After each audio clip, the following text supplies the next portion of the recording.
this morning. Honorable Tonisito Umali from DepEd. Ms. Cynthia Hernandez, Commission on Higher Education. Dr. Libertad Garcia, Commission on Higher Education. Ms. Daniel Rene Nakpil, PBED. Ms. Grace Cunanan from PASOK. Honorable Virgilio Almario from NCAA. NCCA. NCCA. I'm sorry. Basketball yung isa. Mr. Virgilio Fulgencio from DTI. Okay na. Okay na. Mr.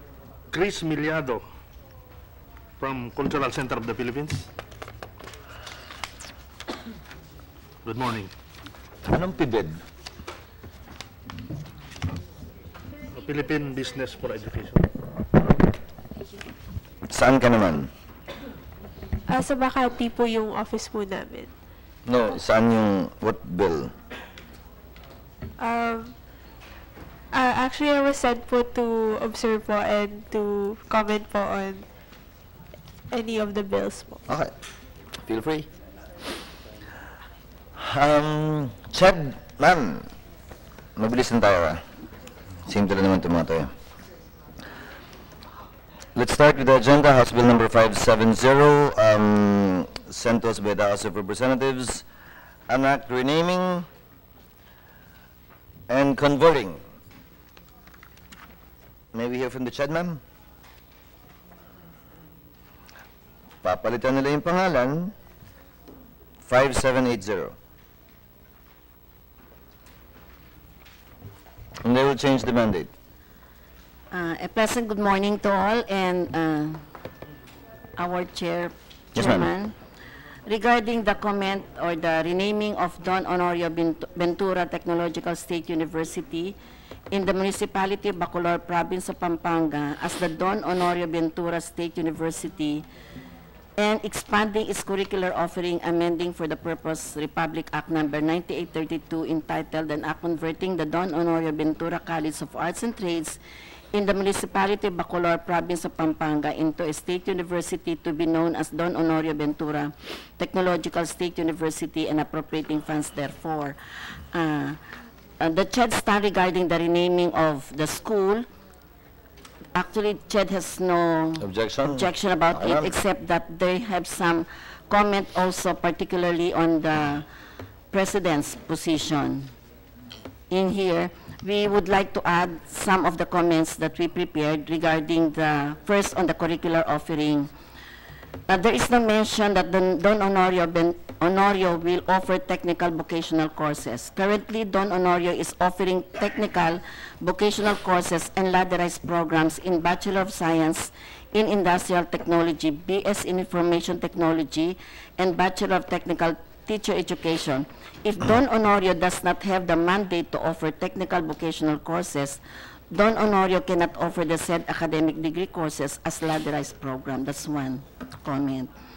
And then in section 3, curricular offerings of the proposed bill, the last two sentences of RA 9832 were excluded, provided that no degree program shall be offered without the approval of the Commission on Higher Education before the same shall be approved by its board. The university may operate a reasonably sized laboratory school, that is, if it has a college of education.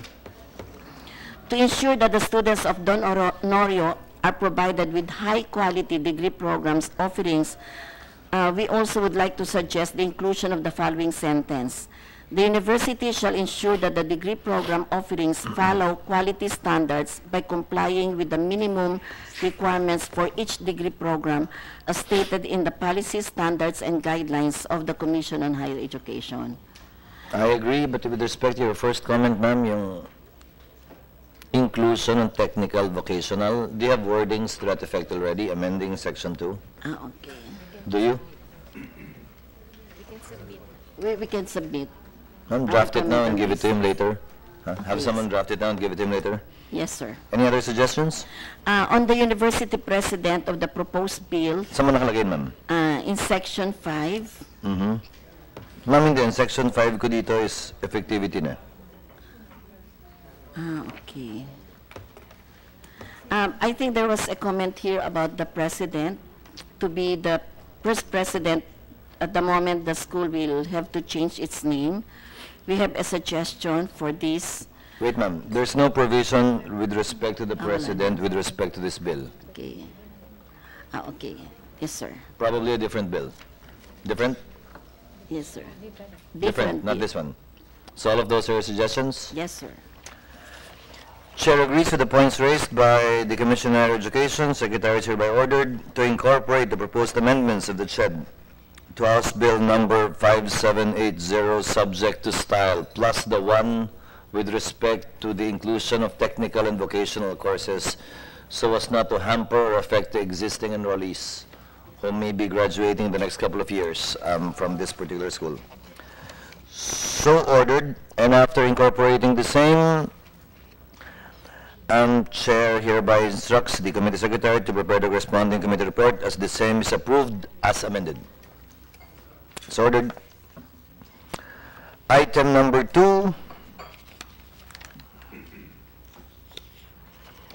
House Bill number 6030. Dr. Garcia, ma'am.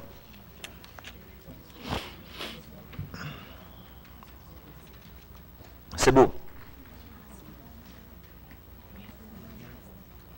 Cebu City Mountain Extension.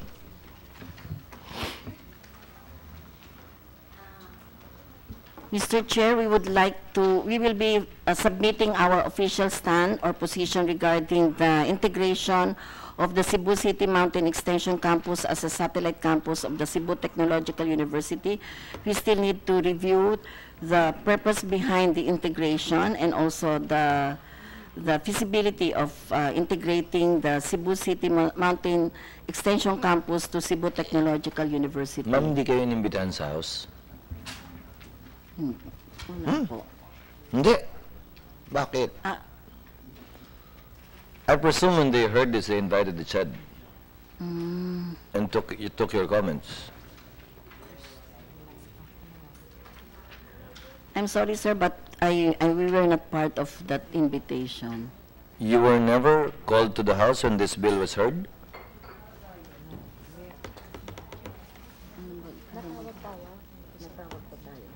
Wala. How about the previous bill, the one we just took up? Yes, we have. We were invited on that. Hindi nila nilagay yung gusto nyo? Ito pong Cebu City Mountain Extension Hindi, yung kanina. Yung Honorio. Na-invite po. And they did not listen to what you suggested? No, we just would like to add about the curriculum. I agree, but Pahapon. you were able to bring that up with them? When they took it up? We submitted it to the legal office of CHED so that they can also incorporate that suggestion. But they did not. The House did not. So this one, you were never invited for this one? You were never invited for this one, ma'am? There was an invitation given to us about the Cebu City Mountain Extension Campus to be integrated to Cebu Technological University. When can you submit your position paper, ma'am? Immediately, sir. Immediately when we go back to the Agad-agad? office. Hindi agad-agad. We will Ayun review na. this one and then submit it soon as we can. What would be the basis for objection? So Kung it's kaya not- ng budget? There are many considerations that we have also to review and to study. For example, the viability or feasibility of integrating this. And of course, we would like also to be assured that the welfare of the students and the school, the sustainability of the school will be ensured. So it's a careful Paano nyo evaluation. magagawain agad-agad? That's why, sir, as soon as we can, we As soon as you finish can. the work. Yes, sir. Given the absence of any inputs from CHED when House Bill number 6030 was heard in the House, Chair deems it proper to afford CHED enough time to comment and study the measure and to submit their comments and position paper on the same. Ma'am, I'll hear this again in September, in 2 weeks' time. Yes, Your Honor. Thank you very much, ma'am. In the meantime, House Bill number 6030 is hereby deferred. Third, ma'am, House Bill number 6031, mandating the integration of the Maasin City College into the Southern Leyte State University. Yes, sir. I remember there was a presentation from the president of Southern Leyte State University in the person of Dr. President Iepes, where she even presented the feasibility study conducted by the group regarding this one, and she even informed the body that there was already approval from the board regarding the integration of the Maasin City College into a Southern Leyte State University. Our only reservation is our only recommendation is that to include in the discussion the local government regarding the integration of Maasin City College, because that time there was no representative, so we would like to be assured, particularly because the integration would also mean the transfer of some of the properties of Maasin City College to Southern Leyte State University. But regarding the approval of the board, we were assured by the president of SLSU that there was a serious study conducted and this was already approved by their board. Our only request was the involvement of the local government because of the possibility of the transfer of property from a local government to a state. Ma'am, I guess that's the lookout of the Maasin City local government unit. If they did not participate, or if they have any objections, they should have made known that already in the House of Representatives, because as I understand, a hearing was conducted, there should have been conducted in the locality. Yes, sir. So whether because of their negligence or acquiescence by their silence, I would assume regularity insofar as the consent of Maasin City is concerned. Aside from that, do you have any other concerns? Do you need to specify that? Na malilipat yung assets ng Maasin City College Yes, dito? sir. That's very, very important because it's owned by the local government and now it will become a state university. Subject to style, Secretary is directed to include a section in consultation with our counterparts in the House and the principal author of the measure in the House to include a section with respect to the transfer of assets, land, and other movable properties owned by the Maasin City College to Southern Leyte State University. Subject to style, kindly include that. In the meantime, Chair hereby approves House Bill number 6031, subject to the amendment discussed earlier. So ordered. Moving on, ma'am. House Bill number 6065, Naval State University. Ito yung presidente yung sinasabi mo. Game, ma'am. Sir, again, I would like to say we were not part of that meeting, but I was the previous director of Region 8, so I'm quite familiar with the situation here, the same with that of Maasin City College. The Naval State University in the municipality of Naval Province of Biliran as the Biliran Province State, the renaming of the school, we have no objection on this because it's the name, provided we just would have some reservation regarding the removing the prohibition on the appointment of the university president and the private sector representative. No, ma'am. Which section are you referring to? Sorry, sir, but we don't have the copy of this, so we haven't read completely. Yan. Chair hereby ordered Secretary to furnish Chad with a copy of 6065. In the meantime, hearing on the matter is hereby deferred. Kindly submit also, ma'am, your position paper and input within 2 weeks. Yes, sir. Should there be no objection on the part of CHED, subject to proposed amendments that they will be submitting, Chair hereby orders the provisional approval of 6065 as well as 6030. Babalikan ko. Unless there are objections or reservations that cannot be addressed through an amendment emanating from the CHED. So ordered. Ma'am, may CHED ba wala na? Puro high school na to. Wala na, no?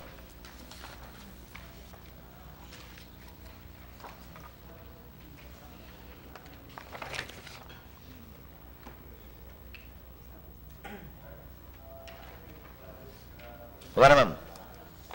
Wala na, ma'am. You may go, ma'am. Dalhin nyo na yung sandwich kung gusto nyo. Hindi naman, kung wala kayong gagawin, makinig kayo. Which The guidelines for the looks, For the? local universities and colleges, Meron pa ba mamaya? establishment, meron po. O, dito muna kayo. Ayaw nyo talagang umalis, ha? Okay lang. Hindi, mami, ano to eh? May similar bill na rin na nahiring na namin, ko-consolidate ko lang to. So wala. I'll deal with it administratively. Yung no permit, no exam, sir. The policy on no permit. Ma'am, wala na rin yan. Iko-consolidate ko yun sa Magna Carta. That's part of it. We heard that already. Unless nga, ma'am, gusto nyo... Okay lang sa akin, ma'am. High schools, ASEC. Sorry ha, sa totoo lang, hindi ko lang ba't namin ginagawa pa to eh. Dapat hindi na eh. High schools, ASEC. Let's start. House Bill number 5235. Huwag ka magkamali mag-object nga dito. Kay Madjo to eh. Yeah.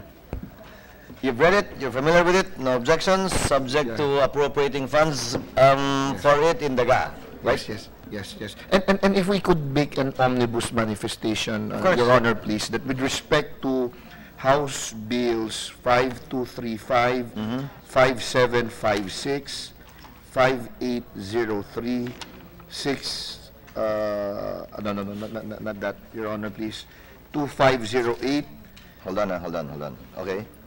2506, 2507, which all seek to... All establishments. Establishment of schools, Your Honor, please, that DepEd, for the record, is given the option to convert an existing, for example, high school. For example, we're talking about a National Science High School, Your Honor, please, in the city of Lawag. If there is an existing school there that we think is very good, they have very good students, and we could just convert this into a science high school and not necessarily start from scratch in terms of, procuring a new site, Your Honor, please.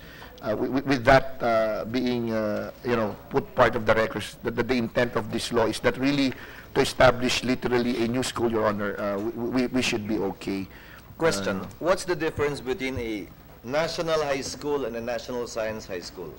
Well, the difference should be, Your Honor, please, the curriculum for a national science high school, Your Honor, please, should be specialized in terms of more emphasis given in science and math, Your Honor. So they will have a different curriculum compared to other national high schools or high schools? Yes, Your Honor, and there may be additional requirements in terms of admission of students. Some grades should be maintained for them to stay in those schools. Unlike in ang kaibahan lamang po sa Pisay, Your Honor, is that aside from it being under the supervision and jurisdiction of DOST, mas mabigat po talaga yung curriculum po nila. Mas malalim po Paano yung talaga. existing students? If you will be utilizing an existing high school, Yeah. paano yung existing students na hindi naman lahat katalinuhan? Apo. Paano yan? Opo. Ang mangyayari po ngayon dito kasi po ay kung ang intention po talaga nito ay lahat po ng mga mag-aaral doon po sa National Science High School ay talagang mahuhusay sa science and math. Bago talaga itatayo nyo? Maring bago po, Your Honor, please, kasi meron din po tayong mga national high schools, Your Honor, please, which are offering special science and math curriculum. And we don't call them National Science High School. So kung may 5 section po ito, may isa o dalawa na cream of the crop, that ibig sabihin nakakasa na po doon yung Curriculum. Opo. At ang pwede po natin gawin ay dahan-dahan na starting this school year, ngayon, yung first year or yung grade 7 nitong paaralan na ito, I'm not talking about Lawag City because we may or may not have something like that in Lawag City. So we have to start from scratch, Your Honor, please. Ang kukunin ay hindi na ho lang para sa 2 section lang ang mahuhusay na mag-aaral ang kukunin natin, kundi lahat na. Can it be the reverse? Opo. Can it be, you will identify a school as a National Science High School, an existing school, And then, you will offer 2 sections na yun yung cream of the crop. Yung iba, okay na muna. Pag-graduate na muna, di ba? Apo. Tapos yung papasok ng first year, doon mo na lang strictuhan at doon na lang yung curriculum na mas maganda. Pwede rin po. So with that being read into the records of the case, Your Honor, so giving DepEd some flexibility, we will be very thankful, Your Honor. I'll add to the record, subject to consultations with the congressman and the local government unit concerned. Yes, Your Honor, please. Consultation lang naman. Yes. Para malaman man lang nila. Agreed. No amendments whatsoever? None, Your Honor. Okay. Chair would like to make an omnibus order insofar as House Bill number 5780, 5235, 5756, 5803, 2508, 2506, and 2507. The same are hereby approved without any amendment, subject to the discussion earlier between the Chair and ASEC Umali of the Department of Education. So ordered. Secretary is directed to provide the necessary committee report covering these measures.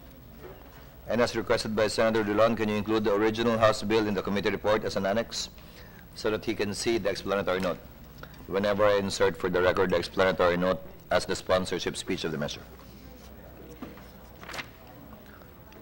Next, ASEC 5754. Hindi mo sinama sa omnibus mo.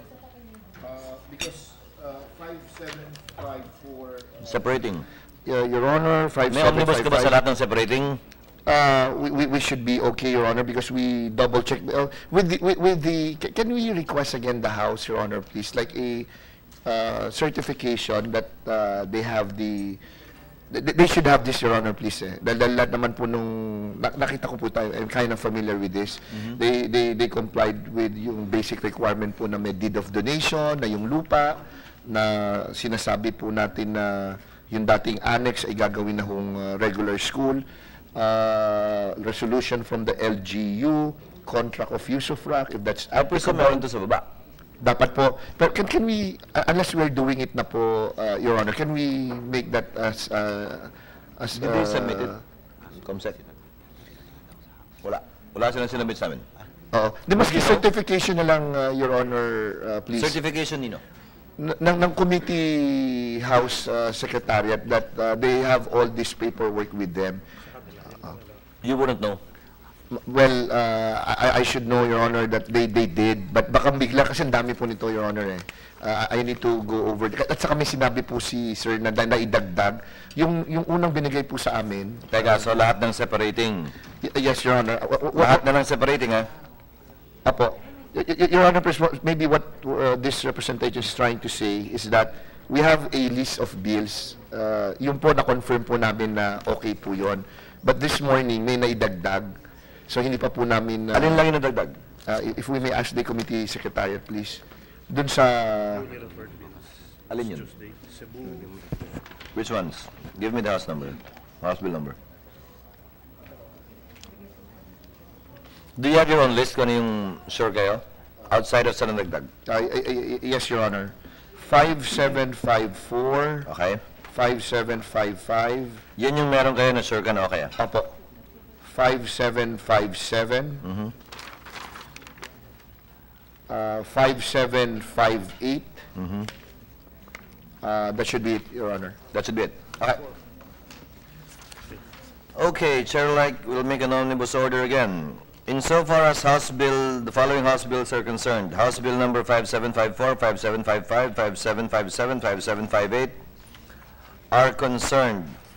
The same are hereby approved, and committee secretaries are directed to prepare the necessary committee reports.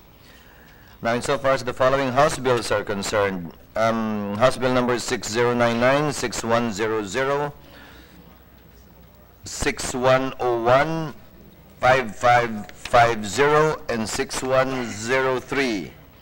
The same are hereby approved, conditioned upon the submission to the committee of a certification from the committee secretary of our House counterparts that the same have complied with the requirements of the DepEd, among others, that the land is titled in the name of DepEd or there is a corresponding deed of donation or usufruct covering the land where the school will be established, among others.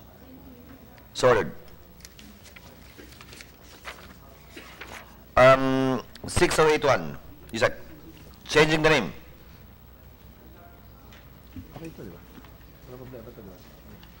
No objection, Your Honor. There being no objection from DepEd, House Bill number 6081 is hereby approved. Committee Secretary is directed to prepare the corresponding committee report.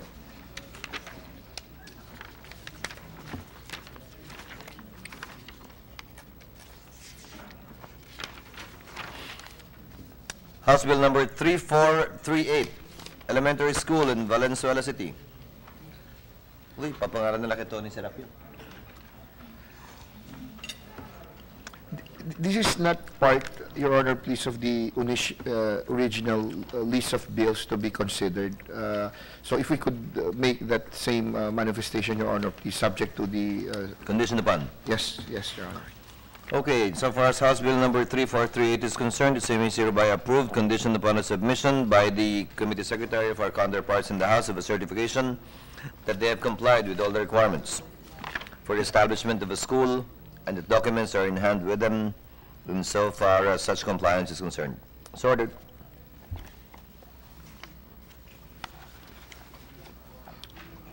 $5576, is this with you, Yusek? Guidance counseling, wala pa ba yan? It's with us, Your Honor. 5576, an act establishing a career guidance and counseling program. Wala bang ganyan?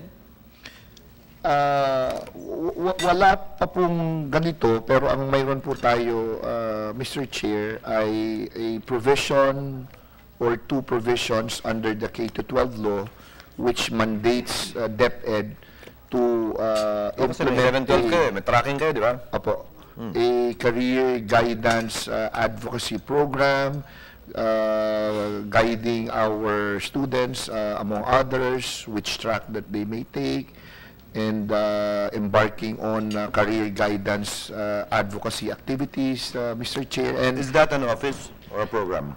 it's a program, Mr. Chair. So, Meron na. meron na po, pero Mr. Chair, we don't want to interpose any objection to this particular bill. Can we be given, Mr. Chair, because ang gusto lamang po namin makita kung ano po yung cost implication nito in terms of... I-archive ko to.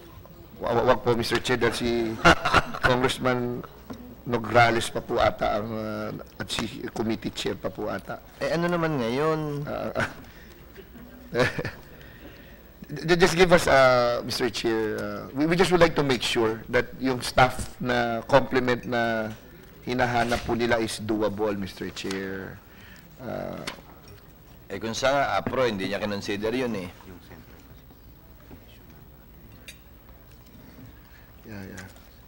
Yeah. You know, if we could just given a chance to look again at section 5. No, go over it again, submit it to us. Yes, Your Honor, please.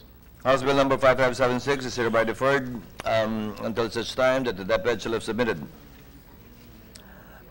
its comments on the same and formally propose any amendments they may deem necessary. Although for the record as well, there is an existing program of the DepEd for career and guidance counseling under the K-12 program, which therefore means that this can be done via administrative fiat by the DepEd. And can you include in your submission a justification why I should enact this and legislate this when you can actually already do it by administrative fiat, regardless of who the author is? So ordered. Yes, Your Honor. House Bill number 5577, 1481, 1506 are hereby ordered consolidated on Gabaldon buildings. Wala pa ba tayong batas dito? Ang tagal na nito ah. Wala pa bang batas ang Gabaldon? Ang pagkakaunawa ko po, kasi ito pong batas na ito, Mr. Chair, ay naglalayong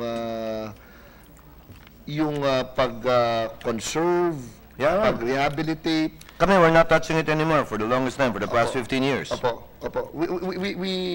Ang pangako na po, wala pong batas, pero we are conserving our Gabaldon buildings. But I just would like to share some facts and yung challenges po with respect to conservation of Gabaldon buildings. Kasi ito po may penal provision na kapag hindi po ginawa ay pwede pong makulong. Ang atin pong kasalukuyang bilang po ng Gabaldon building sa buong bansa ay humigit kumulang po 1,000, Mr. Chair. Ang cost of restoration, rehabilitation, etc. on the average, more or less 10 million per Gabaldon building, Mr. Chair. Sa makatuwid, kung sumatotal po, kakailanganin po natin ng 10 bilyong piso para po ma-rehabilitate, ma-restore yung lahat po ng 1,000 Gabaldon building. Ang present allocation po natin, Mr. Chair, taon-taon ay nasa humigit kumulang 300 million po lamang. At ang ibig sabihin po nito ay ito'y sapat po lamang para ma-restore or ma-rehabilitate ang humigit kumulang na 30 Gabaldon building po. At kung bibilangin po natin ngayon, ay baka umabot po ng mahigit 30 taon para po ma-restore and ma-rehabilitate yung lahat po ng 1,000 Gabaldon building na nabanggit po namin. Mula naman 10 taon ng kulong? Yun po ang nais ko nga pong sabihin, Mr. Chair. Kaya ang kinakailangan po ngayon nito, Mr. Chair, ay kailangan taasan po yung pondo at ang aming proposal po for the rehabilitation, restoration of our Gabaldon building ay taasan po yung pondo from the present 300 million more or less to 2 to 3 billion per year. Para po sa loob ng 5 taon, 4 o 5 taon, ito pong lahat ng Pwede mo malicious mischief na lang in its maximum? Well, Mr. Chair, kung wala naman pong pondo na pang-restore nito. Tatanggalin ko na yung penalty na lang eh. Okay. Di wala na, Mr. Chair. May malicious mischief pa, Mr. Chair. Babaw lang naman. Mr. Chair, baka yun po talagang mangyayari kasi nga po, yung ating pong pondo ay para lamang po sa 30 Gabaldon building at may 1,000 po tayong Gabaldon building na at kailangan po talagang i-restore at i-rehabilitate po silang lahat and some cost should also be given to maintain them. So yun po yung aming nakikita. So other than that, Mr. Chair, without the penal provision and the corresponding appropriations being given, we should be okay with these bills. Let's remove the penal provision then. Ang problema ko rin sa Gabaldon, actually, we've been doing that for the past 10 years since Sir Sagon. Ang problema ko lang, lahat ng tulo sa bagong building doon ang gagaling. Kasi dugtong eh. Yung dugtungan ba? Pinreserve mo eh.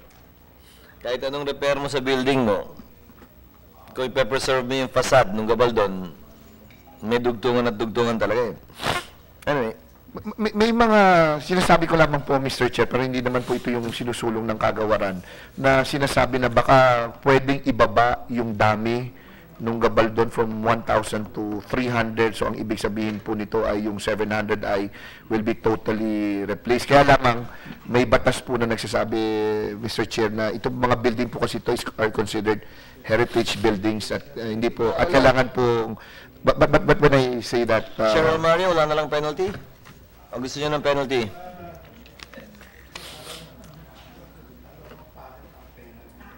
Kaya nga, kung talagang gusto ng gobyerno, Gagawin tulong, pati local government. Kasi ang makukulong dito, hindi naman yung congressman na hindi naglagay ng pondo eh. Makukulong dito yung teacher na... Hindi, di ba? So, let it be an enunciated policy and let there be a law that says it should be conserved. But I think that's enough without providing penalties for it. In fact, Senator Cynthia has a bill that if you vandalize or steal any school property, the penalty shall be imposed in its maximum. Okay naman na siguro yun, tama na yun. So, yes. Mr. Chair, I'm looking at the penal provision.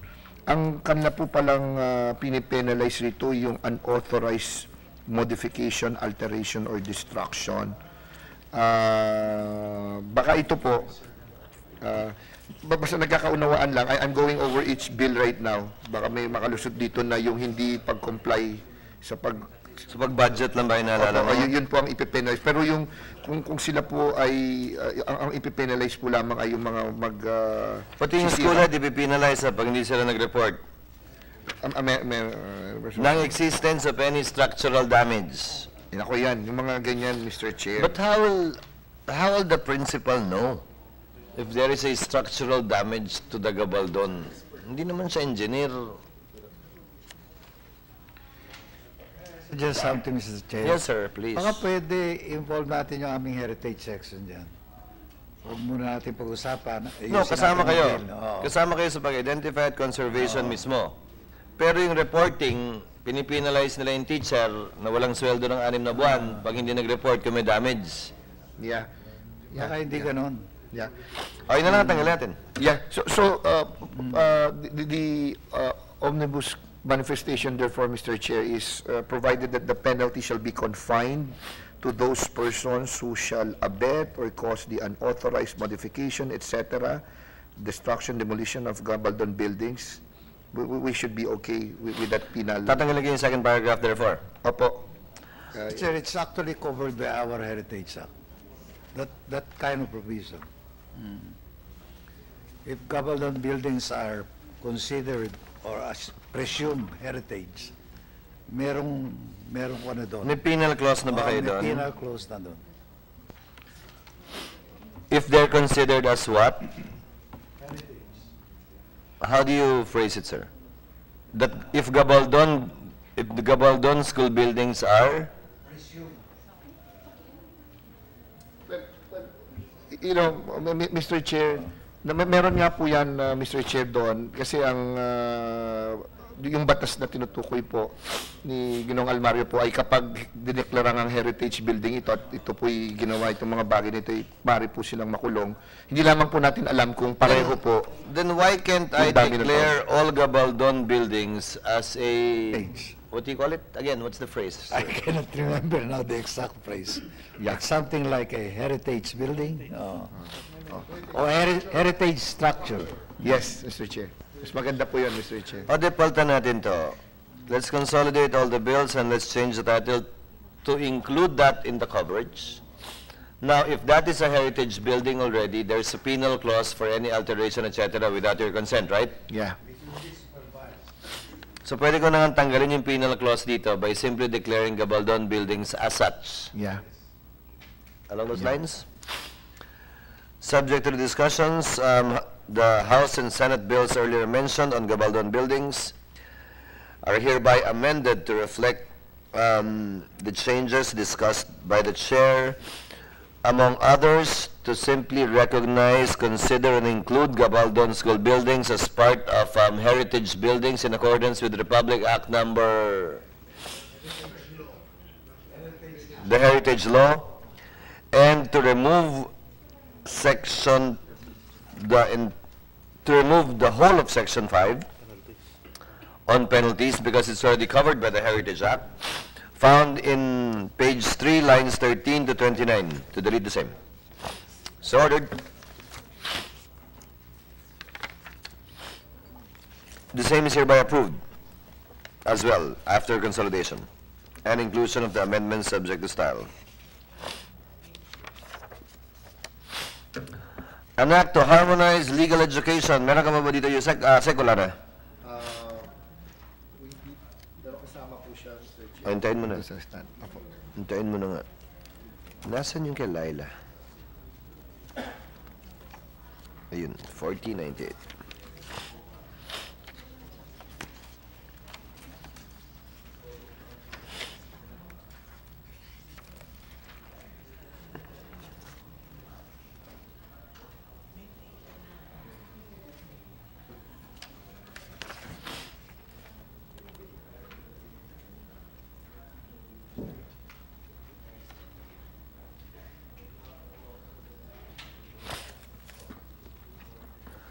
Insofar as Senate Bill number 1498 is concerned, the Secretary is directed to communicate with the PhilJA and with the Supreme Court for their comments and their suggestions. In the meantime, the same is hereby deferred and reset to another date. Institutionalizing Philippine participation in international exhibitions of the Venice Biennale. Ano to? NCC. Mr. Chair, tatlong taon na natin ginagawa yan, Apo. and we believe in the National Commission for Culture and the Arts. It's a very good initiative of Senator Ligarda, and it should be maintained and institutionalized. Subject to style and perfecting amendments, Senate Bill number 1504 is hereby approved. Wala namang appropriation clause, ano? Meron. Okay, gaalang. Oh, yung gaa. The same is hereby approved. Committee Secretary is directed to prepare the corresponding committee report for the same.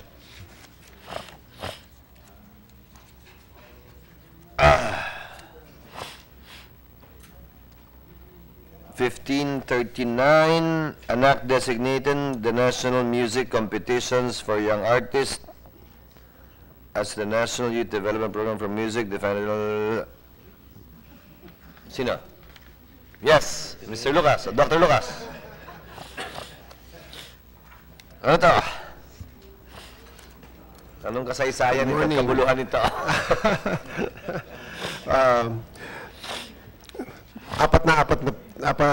Apat na po namin ginagawa ito. 44 na taon. Ng taon namin po ginagawa nito simula 1974 something. We hold competitions nationwide on a three-prong level.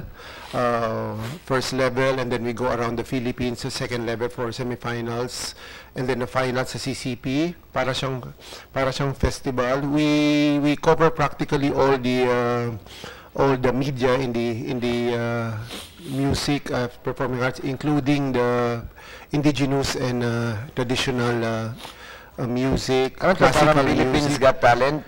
Hindi, Ano? hindi po. Search and discovery, nurturing sa mga both classical music, Philippine music, teacher training programs, mentoring the mentors. Oh yes. So are you private? We are a foundation. We used to be part of CCP. Our relationship with the Cultural Center of the Philippines is as a resident company. Resident company meaning CCP recognized. Used to be. Yeah, used to be. After Ba't kayo nag-break? after 1986, yung funding namin usually before 1986 nanggagaling sa mga parts ng mga departments of the government, but CCP used to manage the funds. Sometime after 1986, 1988, ang naging relationship na lang namin CCP is as a resident company, meaning CCP still houses us, gives us venue, and then after that we apply for a grant yearly from the National Commission for Culture and the Arts, which is very kind to us, and then we coordinate with the Department of Education as regards information dissemination, kasi yung network ng DepEd, so that we can go around the Philippines. We coordinate with teachers, special program for the arts. So this is my etc. problem with it. You're still a private foundation, eh? Yes, And we the realize. proposal is for us to enact a law designating you, not even recognizing you, designating you. Kumbaga, ikaw na. And Para kaming giving- palarong pambansa, sir, na sa music na... Ang problema ko sa palarong pambansa, wala kaming recognizing the palarong pambansa, and that's under the budget of the DepEd. And the LGUs, actually. That's my only So reservation. ang naging ano Sinong katulad nyo? wala. Meaning, So ang ano dadaan yung last sa hearing namin sa House sa Education, In terms of competition. dadaan kami through NCCA ang recommendation. no, Dadaan that's kami. exactly the point. But the appropriation clause, it's going to be igaga. Yun ang problema ko eh. If you read the provision of the bill, kayo ha. Meaning, Appropriated. private Direct foundation will be in appropriations. daga. Medyo bumalabas yun. Oo. Diba? Clear violation of Section 3 of the anti-graft law, giving undue advantage because you're still a private foundation like any other foundation which might come after you or before you, may have come before you. So one of the proposal is that since meron working ano ngayon with NCCA, when NCCA gives us grant through when we propose is that since NEFCA is a spend Sir, sino pang ibang hindi yung katulad nyo, Para kapareho ito yung Bayanihan Dance Troupe. But the Biennale Dance Troupe also doesn't have any item in the budget. There is, I think. For the Biennale Dance Troupe, no, it's under an office somewhere of an agency. Yes, Your Honor. Yung Biennale Dance Troupe is medyo kapareho yung kanilang sitwasyon. Although they are foundation, yung kanilang funding goes through the Cultural Center of the Philippines. So, CCP, but Bayanihan is not identified specifically. It's in your proposed budget, that's right. but it's not in the GAA.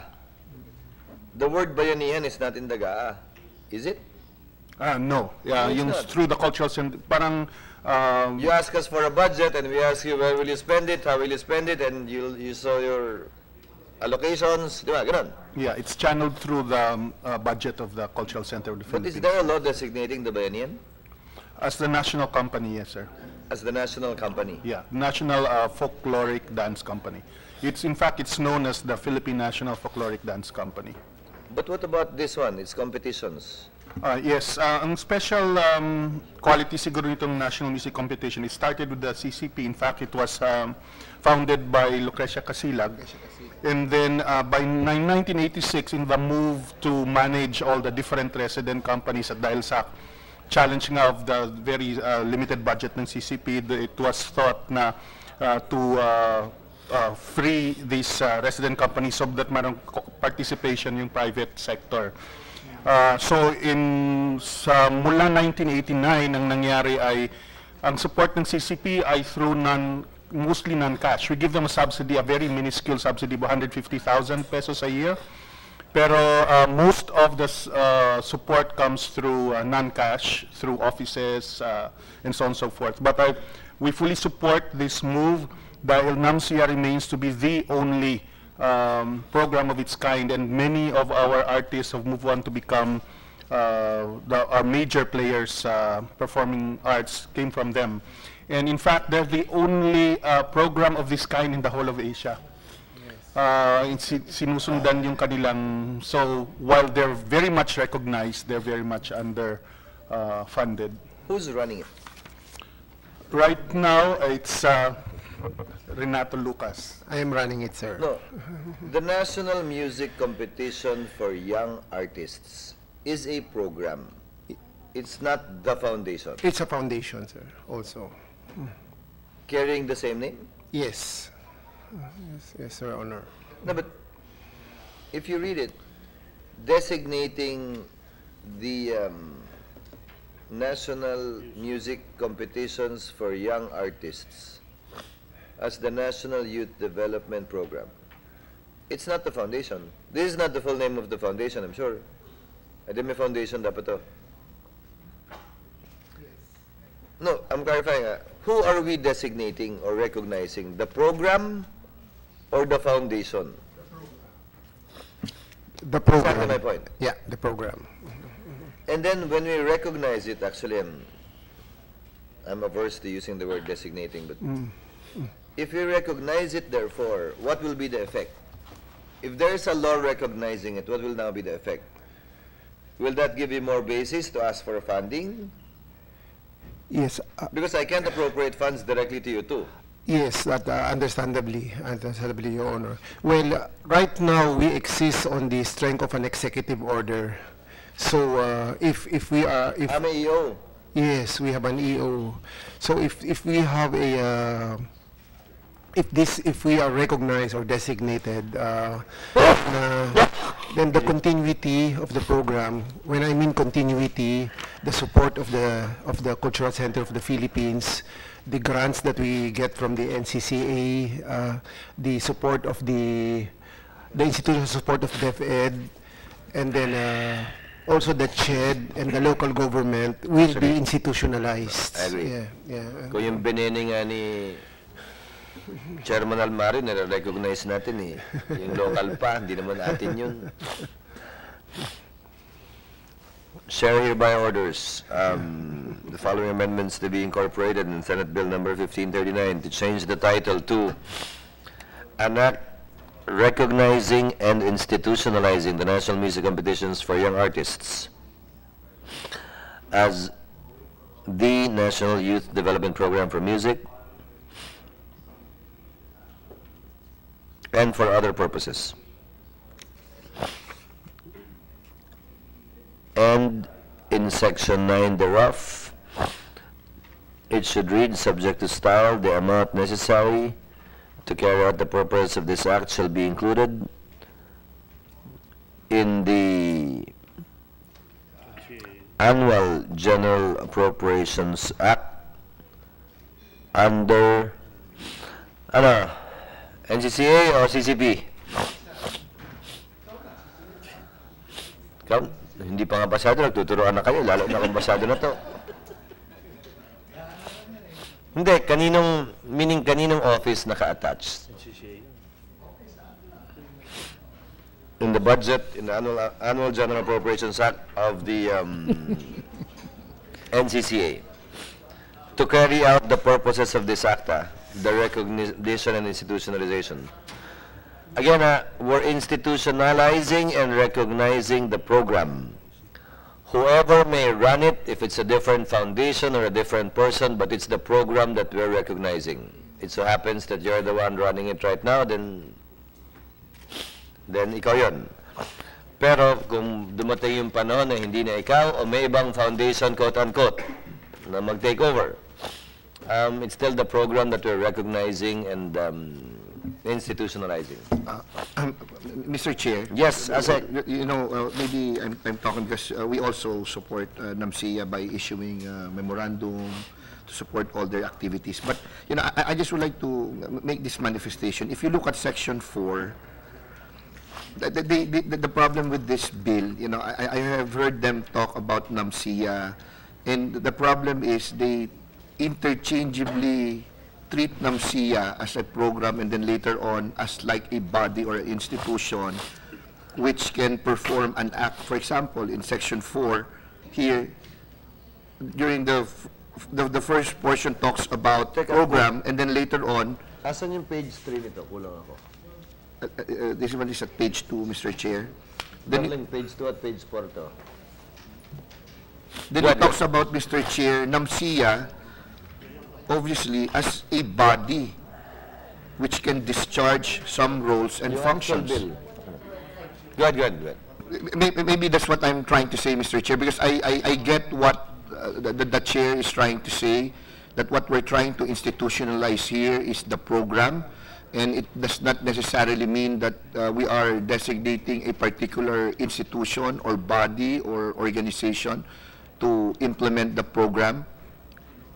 But if you look at Section 4, Mr. Chair, they are now referring to NAMCIA as like a body which is mandated by this bill, which may become a law, to discharge some specific roles and functions.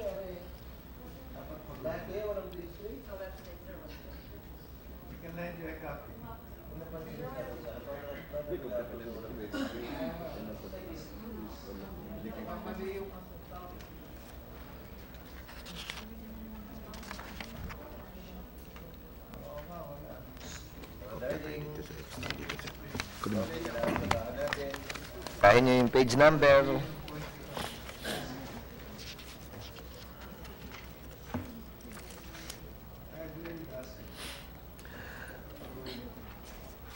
I agree with Asek Umali as well. Sir, Dr. Lucas, let's work on this. I'll assign it to TWG. Let's come to an understanding. Again, what I want to recognize is the program. That should be clear.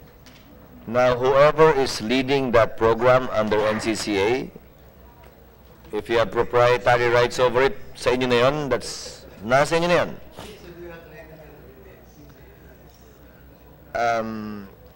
I agree with you too. May nakalagay dito na, sorry, wala akong page 3 eh. Meron ka na ba? Section 4. Kaya nga, yan ang sinasabi. Tama, may exemption pa from tax. Wala ako nun eh. No, may exemption ka from tax eh. Actually, wala rin ako nung entitlements eh. Hindi ko nga nakita eh.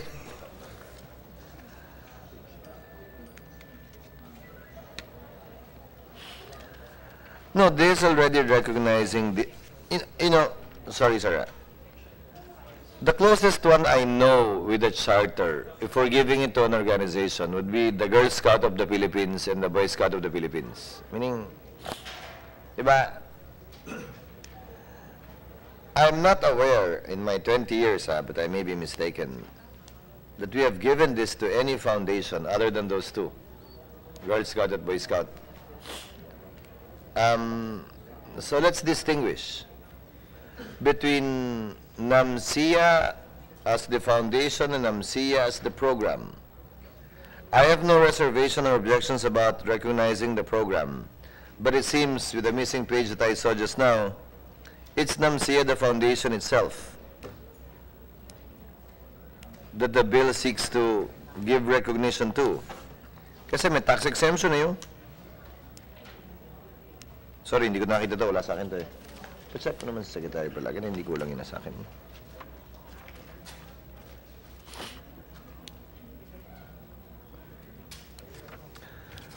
Work on this. Send the rep, Chairman Almario. Send the rep. Dr. Lucas, send the rep. Your Honor, in the last, in the education, in the Congress, this was mentioned, as long as it's agreeable with the existing laws on taxes. That was the. No, as but far if you're as- already a foundation and registered with SEC, you should already be exempt from tax. Meaning, hindi na kailangan i-legislate yun eh. Okay. Kung foundation ka na, meaning, and you apply for those exemptions at BIR, na pag nag-donate sa'yo, it's considered a tax deduction, and that's with the BIR. Yes. It can be legislated too, actually. But again, there's a dichotomy between the foundation and the program. Yes. Yes. I don't know how that will be clarified now. We will iron that out, Your Honor. Please, sit down. Committee Secretary is directed to set a one-time, big-time technical working group. It's not that complicated anyway to arrive at an agreement with respect to how to amend and revise this bill, again, with understanding that they have to address the principal issue of the dichotomy between the program and the foundation itself. So ordered.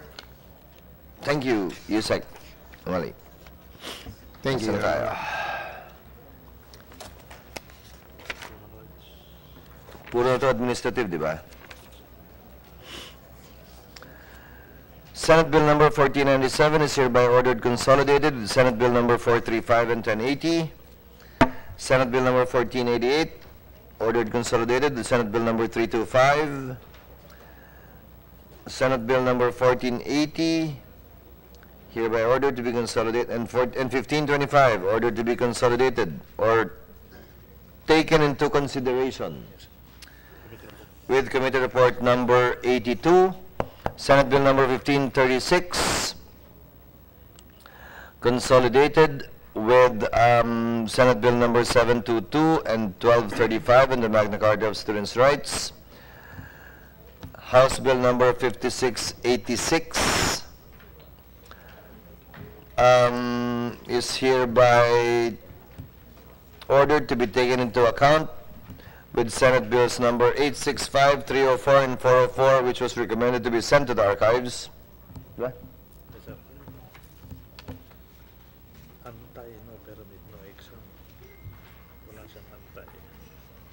Meron siya. Dapat meron. Eh, kahit ano pa yan, isasama ko pa rin yun dyan. Yes, sir. Okay lang. House Bill number 6024 on national press freedom, for the same to be taken into consideration with committee report number 83, which is pending in plenary. Sir, I'll take advantage of your presence before I suspend. Lala na. Yung Department of Culture Yes, sir. ni Lauren, this is on the record.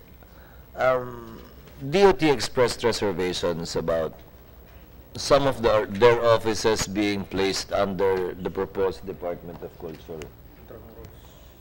Namely Intramuros, National Parks, ano ba sa ano yung NP na yan? Bayang Pilipino. Well, nakarating na rin sa amin yan. Malamang. Oo. Ang general idea kasi, as much as possible, ma-consolidate natin yung lahat ng mga agencies related to culture. Kaya in-include dun sa proposal. But sometimes these are competing interests, sir. What may be related to culture would also be related to tourism, of course. Yes. And sometimes these are competing interests. In the desire to preserve, di ba, culture, there might be certain limitations as opposed to simply promoting it as DOT would.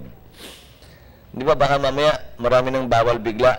Di ba, bawal ka nang pumunta dyan, bawal ka mag-rally dyan, bawal ka, di ba, parang Gabaldon lang yun eh. That's where I fail. I'm finding difficulty drawing the line. Now, clearly, puro sa tourism. Di ba? Meaning, there might be some reason to temper it with some on the cultural, historical side. Di ba? Now, how and where do you draw the balance? Mahirap talaga. In fact, what I'm trying to do now is get an appointment with the Secretary of Tourism so that we can possibly talk about it. These have their own governing boards, right? Yes. Do you have a seat there? Wala. So perhaps, for example, yeah, we don't have any. so perhaps a compromise may be that will give you representation in the boards of those bodies, but still for budgetary purposes, attach them with the DOT. I mean, para lang, it's difficult as it is to pass your own department, but it'll be even more difficult to get offices from other departments. That's my only. So you might want to consider, because later on, the President has the administrative authority to reorganize government anyway, to move one office to the other, place one office to the other, under another. A best example of which would be NIA, National Irrigation Administration. Depende sa Presidente, under attached corporation ng DAN, minsan nilalagay diretso under the office of the President. NFA would be another thing. On occasion, nilalagay niya yan under DA, minsan nilalagay din directly under the office of the President. May mga agencies na football, depende sa trip ng Presidente. But to get it passed, you might want to consider representation first in those entities. Not only one, but adequate representation. Not majority, but enough. In the meantime. And later on, we can decide on how to transfer it for budgetary purposes. So pwede natin i-include dun sa department that you're a member there, you have 2 or 3 or 4 seats there. But for budgetary purposes, it's under the DOT. In fact, we can even do it that you'll be a co-chair. The Department of Culture Secretary will be a co-chair of these entities. Explore that avenue. Para lang mabawas-bawasan yung resistance. Now, just look into it. Importante lang, mapasa muna eh. Pag napasa na, magbawasan na lang kayo ng afterwards. Diba? I mean, later on, the important thing is to have it passed first. I think that's the challenge. Okay, sir. Thank you very much, sir. There being no other matters, the hearing of the Committee on Education, Arts and Culture is hereby suspended. Asek, may sabihin ako sa'yo.